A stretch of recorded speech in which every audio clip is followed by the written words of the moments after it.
Para tiyaking walang bumabiyahing kolorum sa mga lansangan, ininspeksyon ng Special Action and Intelligence Committee for Transportation ng mga bus sa Parañaque Integrated Terminal Exchange.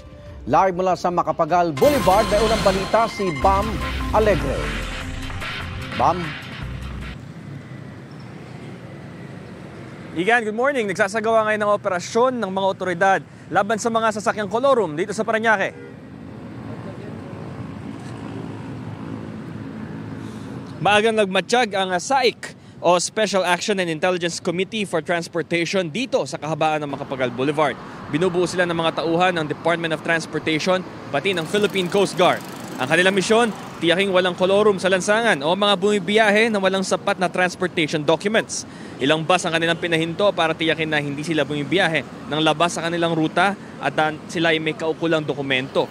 Nagsisilbi na rin silang deterrent para sa illegal unloading ng mga pasahero sa Macapagal Boulevard, lalo na mga biyaheng galing Cavite. Dapat sa mga biyahe sa Parañaque Integrated Terminal Exchange o PITX lang magbababa at iikot lang dito sa Macapagal Boulevard.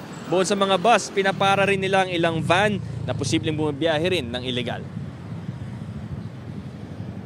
So ito ang sitwasyon natin ngayon dito sa Macapagal Boulevard. So maaliwalas ang kalsada dahil nga dito sa presensya rin ng SAIC at may mangilan-ngilan pa rin mga sasakyan, lalo na yung mga van na kanilang tinitiyak na wala itong mga dalang pasahero dahil yun ay kolorum. No? So ito ang sitwasyon dito sa Macapagal Boulevard. Bam Alegre para sa GMA Integrated News.